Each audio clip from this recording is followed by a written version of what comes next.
Good morning, good evening, good afternoon, whatever it is, wherever you are. My name is Andrew Gross and welcome back to Aging Inspires and welcome back to my channel. Before I get started on today's video, please, thank you so much for your support, for the guys that spoke to me at FIBO, for the guys that spoke to me at Body Power recently, for those that put comments on the videos, that put likes on the pictures and so forth. Thank you so much for your support. I cannot really express in words how much your support means to me.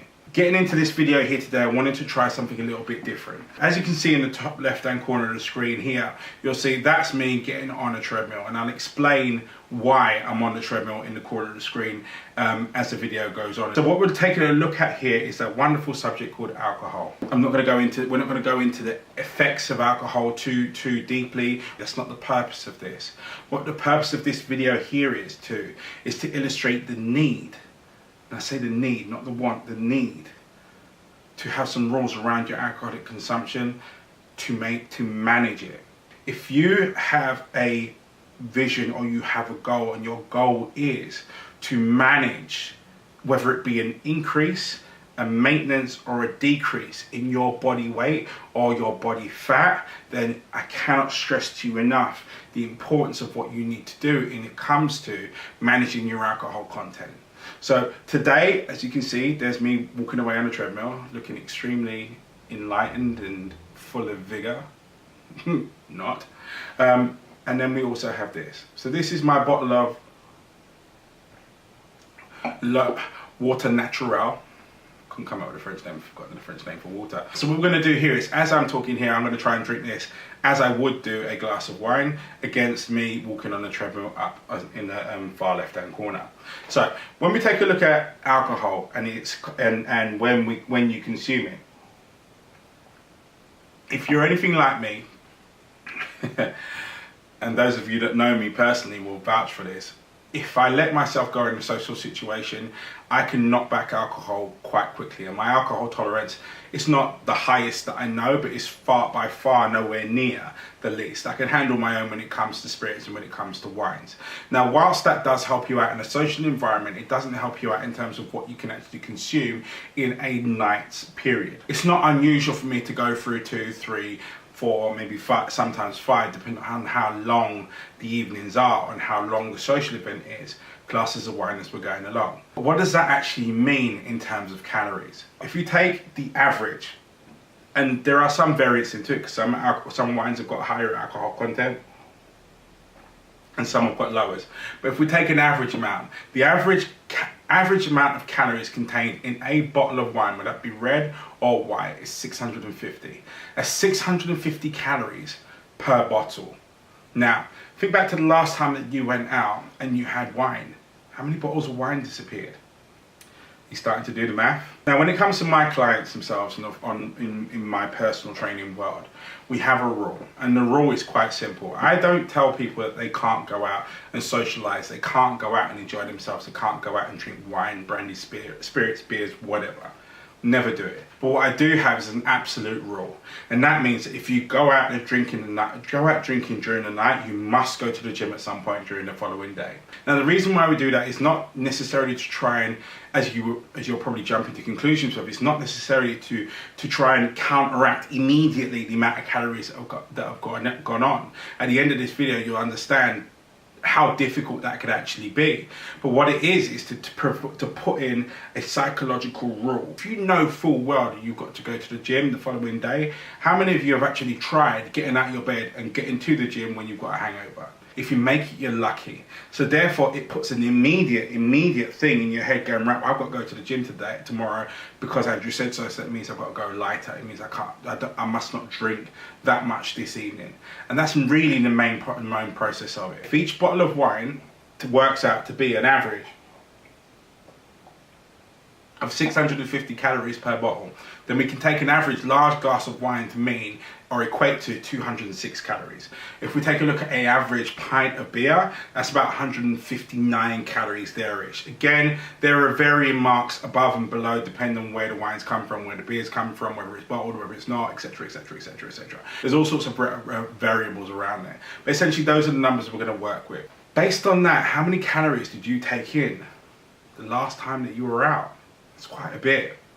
And as you're going to find out now, when you get to the end and I reveal how many calories I burn walking on that treadmill over the next course of this next 10 minutes, and realize actually how long it actually takes to get rid of. So when we take a look at the calories consumed from alcohol, you need to understand something. It's not just the calories or the number of calories that are consumed from the drinking of your alcoholic beverage.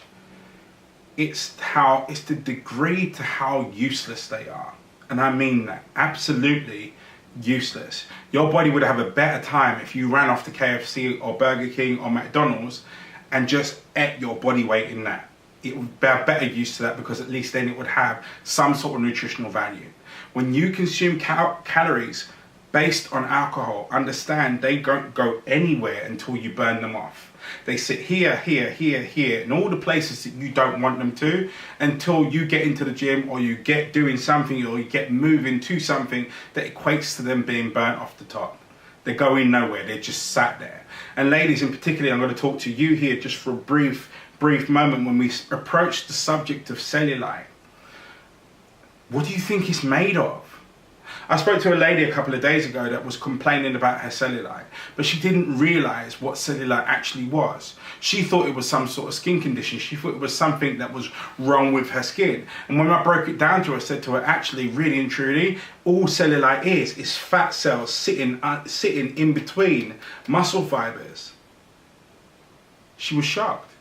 It was a revelation piece of news to her. And I said to her, guess what? All you've got to do, reduce the body fat, reduce the cellulite. Reduce the body fat enough, the cellulite disappears. So that's one of the main reasons why I wanted to do this video here, is to start sort of giving you guys some ideas really in how you can manage this world of fitness and these fitness goals that we've got that we're aspiring to. But we've also got this thing called life that we want to take part in and that we want to enjoy. And understanding that unless you go into the extremes, the two don't have to be as far apart as it's been made out that they actually are. So, still plodding along the treadmill. Whilst you will get more nutritional value, so to speak, from going and binging out on McDonald's and binging out on Burger King, how many of you did that anyway? Now, whilst you're out and you're drinking and you're going along and we're getting wavy and we're enjoying the evening and so forth, and one glass of wine going down, then another one, and another, then another, all this fluid is going through your system and it's going to hit your stomach and it fools your stomach into feeling that it's full, you know? Your digestive system kicks in because it expects it's dealing with something, but there's nothing, it's just fluid. So what happens is, as you get to the end of the night, that fluid starts to pass this way through. So you go into the toilet more often and more often. But as you're going to the toilet, whilst you're in the rave, whilst you're in the bar, whilst you're socialising, you're filling the drinks back in and you're putting them back in at the top. So your stomach never actually gets to a point where it deals with everything that's in there. Then all of a sudden you stop drinking because you're preparing to go, or you've actually left, and on the way home you manage to put all of the fluid that you've taken in, all of the wine, all of the whatever, manages to pass through your system, and your stomach realizes exactly how empty it is, and then you get hit with the hunger pains. And because it's recognized that it's so empty, it must be filled immediately, and therefore you get the most urgent hunger pangs going. And when you look up and those hit your system and you look up, the first thing you see is never the grilled chicken place or the asparagus place, or, you know, it's the Burger Kings, the McDonald's, it's the 24 hours, anything, it's the fast food. So not only have we taken on all these calories in terms of the alcohol that we've consumed throughout the night, we're now taking in all these calories as well with regards to the fast food that we eat. So let's take a look at, on average, if you're going for an extra value meal, you're consuming about 550 calories in that one meal. So let's do the math here. How much have you absorbed, taken in, consumed on your night out against how much you burnt off on the gym? Now, that's me getting off the treadmill now, and that's the treadmill time done. So, how many calories did I burn? So in the same space it's taken me Same amount of time it's taken me to consume 1 glass of wine, I've managed to burn 53 calories on that treadmill there, at least while I've been walking, whilst I've been talking. 53 calories. A glass of wine, 206. 10 minutes on the treadmill, 53. When you think about your total for that big night out that you had not so long ago, how much time will you have to spend on the treadmill just to hit even? Bit of a difference, isn't it? Now, again, this video has not been put together for the purposes of making anyone feel alienated or for me to point fingers at anyone. It's just an FYI for you to understand that maybe the reason why you're carrying more excess than you actually want to, maybe the reason why the gym's not working out so well for you, is because there's a whole abundance of calories that have been taken in on a Thursday, Friday, Saturday, Sunday night that you haven't taken into consideration. I spoke to a gentleman about 2 months ago that didn't understand the calorie that actually alcohol had a calorific value. You know, didn't understand it. As far as he was concerned, the only calories he was counting was his food, and therefore he was going, well, I'm only taking in 2,000 calories. When we went through it, actually taking into consideration his time on the weekend, if you took an average, if you took the weekly amount and averaged it out on a daily basis, he was more like 7,500. Alcohol can account for so much, and we have a misconception about how much it can count for because of how quickly we can consume it.